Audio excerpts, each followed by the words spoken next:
Praise the Lord, hallelujah.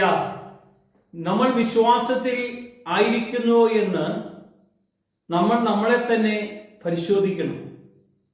2 കൊരിന്ത്യർ ലേഖനം 13-ാം അധ്യായത്തിന്റെ 5-ാം വചനം ഇങ്ങനെ ഓർമ്മപ്പെടുത്തുകയാണ്: നിങ്ങൾ വിശ്വാസത്തിൽ ഇരിക്കുന്നുവോ എന്ന് നിങ്ങളെ തന്നെ പരിശോധിക്കുവിൻ, നിങ്ങളെ തന്നെ ശോധന ചെയ്യുവിൻ, ഇല്ല എങ്കിൽ നിങ്ങൾ തീർച്ചയായും പരാജയപ്പെട്ടിരിക്കുന്നു. യേശുക്രിസ്തു നിങ്ങളിൽ ഉണ്ട് എന്ന് നിങ്ങൾ തന്നെ അറിയുന്നില്ലയോ? ഇവിടെ നമ്മൾ അറിയേണ്ട കാര്യങ്ങളാണ് വിശുദ്ധ പൗലോസ് കൊരിന്ത്യർ സഭയിൽ 2-ാമത്തെ ലേഖനം എഴുതുമ്പോൾ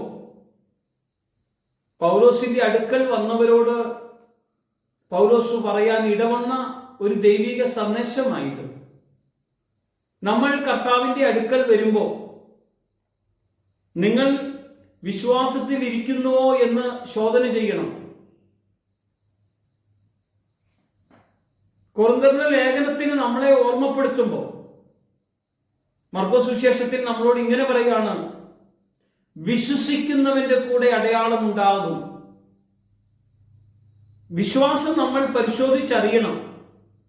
ദൈവം എന്നിൽ ഉണ്ട്, ദൈവം എന്നിൽ പ്രവർത്തിക്കുന്നു, ദൈവം എന്നോട് സംസാരിക്കുന്നു, ഞാൻ പ്രാർത്ഥിക്കുമ്പോൾ ദൈവം ഉത്തരം തരുന്നു എന്ന് നമ്മൾ അറിയണം. അറിയണമെങ്കിൽ നമ്മൾ നമ്മളെ തന്നെ ശോധന ചെയ്യണമെന്ന് തിരുവെഴുത്ത് നമ്മോട് അവിടുന്ന് ആവശ്യപ്പെടുകയാണ്. പലരും വിശ്വാസത്തിൽ നിന്ന് പിൻവാങ്ങിപ്പോകാനുള്ള കാരണം, കുറെ നാള് കർത്താവിന്റെ കൂടെയൊക്കെ ജീവിച്ചിട്ട് എൻ്റെ കൂടെ കർത്താവ് ഉണ്ടോ, ഞാൻ പ്രാർത്ഥിച്ചിട്ട് എൻ്റെ മറുപടി കിട്ടാത്തത്, ഞാൻ കർത്താവിന്റെ കൂടെ ആയിരുന്നിട്ടും എന്നോട് എന്തേ സംസാരിക്കാത്തത് എന്നൊക്കെ ചോദിക്കുന്നവരുണ്ട്. കർത്താവ് നമ്മോട് പറയാണ്, നമ്മൾ നമ്മളെ തന്നെ ശോധന ചെയ്യണം. നമ്മൾ പരിശോധിക്കണം നമ്മൾ എങ്ങനെയുണ്ട്, നമ്മുടെ പ്രവൃത്തി എങ്ങനെയുണ്ട്, നമ്മുടെ സംസാരം എങ്ങനെയുണ്ട്, നമ്മുടെ ജീവിതം എങ്ങനെയുണ്ട്, നമ്മുടെ സാക്ഷ്യം എങ്ങനെയുണ്ട്, ഞാനും എൻ്റെ കർത്താവും തമ്മിലുള്ള കൂട്ടായ്മ എങ്ങനെയുണ്ട്. പ്രിയമുള്ളവരെ, നമുക്കറിയാം വിശ്വാസികളുടെ പിതാവെന്ന അബ്രഹാമിനെ ദൈവം വിളിച്ചു. അബ്രഹാം വിശ്വാസികളുടെ പിതാവായി തീർന്നതോ 25 വർഷക്കാലം ദൈവം തന്ന വാഗ്ദത്തത്തിന് വേണ്ടി കാത്തിരുന്ന ഒരാളാണ് അബ്രഹാം. ദൈവം ഒരു കാര്യം പറഞ്ഞു, അത് തരാമെന്ന് പറഞ്ഞു, അത് ഉറപ്പാ. പ്രിയമുള്ളവരെ, ചില ദൈവിക ദൂതുകൾ അല്ലെങ്കിൽ ദൈവത്തിന്റെ ആലോചനകൾ നമ്മോട് ദൈവം പറയും.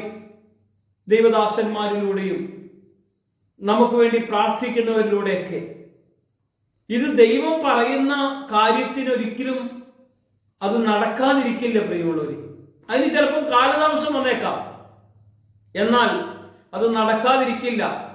കർത്താവ് അബ്രഹാമിന് കൊടുത്ത വാഗ്ദത്തം കാത്തിരുന്നു.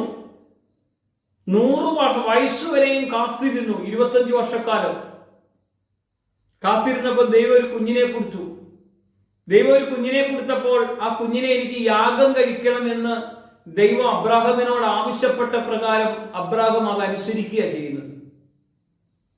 വിശ്വാസികളുടെ ഒരു പിതാവായതിന്റെ കാരണം തന്നെ തന്നെ ശോധന ചെയ്തു.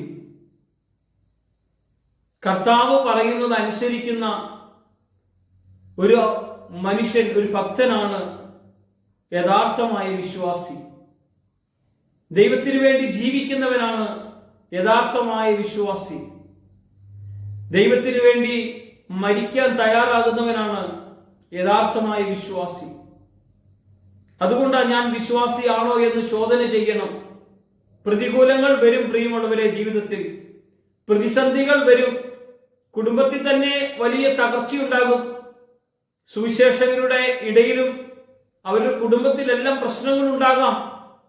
എന്നാൽ നമ്മൾ നമ്മളെ തന്നെ ശോധന ചെയ്ത് യേശു കർത്താവ് നമ്മളിൽ ഉണ്ട് എന്ന് നമ്മൾ തിരിച്ചറിഞ്ഞുകൊണ്ടിരിക്കണം. എപ്പോഴും കർത്താവ് എൻ്റെ ഉള്ളിലുണ്ട്.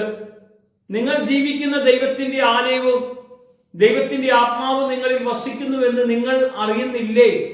ഈ ഒരു അറിവിലേക്കാണ് നമ്മളെ കൂട്ടിക്കൊണ്ടുവരുന്നത് കർത്താവ്.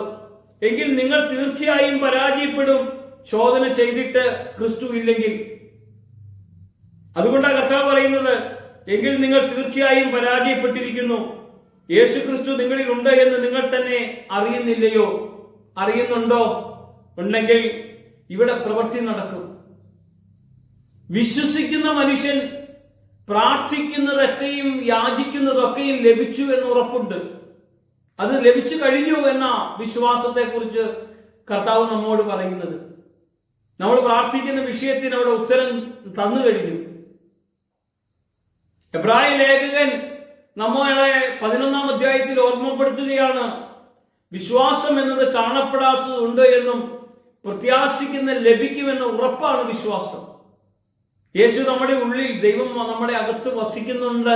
ഞാൻ ദൈവത്തിന്റെ മകനാണ്, ജീവിക്കുന്ന ദൈവത്തിന്റെ ആലയമാണ് എൻ്റെ ശരീരം. ഇത് ഞാൻ ശോധന ചെയ്തും ഒരുങ്ങിയും പ്രാർത്ഥിച്ചും കർത്താവിനോടുള്ള കൂട്ടായ്മയാണ് നമുക്ക് വേണ്ടത്. പ്രിയമുള്ളവരെ, ഈ പ്രഭാതത്തിൽ നമ്മളെ തന്നെ ഒന്ന് ശോധന ചെയ്യാം. നമ്മുടെ കണ്ണുകളും കാതുകളും ഹൃദയവും മനസ്സൊക്കെ ഒന്ന് ശോധന ചെയ്ത് കർത്താവിന്റെ മുമ്പിൽ നമ്മൾ നിഷ്കളങ്ക ഹൃദയത്തോടെ ഒന്ന് പ്രാർത്ഥിക്കാൻ ഈ പ്രഭാതത്തിൽ എനിക്ക് ശക്തി തരണമേ. കർത്താവേ, നിന്റെ കൃപ കൊണ്ട് എന്നെ നിറയ്ക്കണമേ. ഈ വചന സന്ദേശം കേൾക്കുന്ന എല്ലാവരെയും അനുഗ്രഹിക്കണം. ദൈവകൃപയാൽ നിറയ്ക്കണം. യേശുവിന്റെ നാമത്തിൽ തന്നെ ആമേൻ.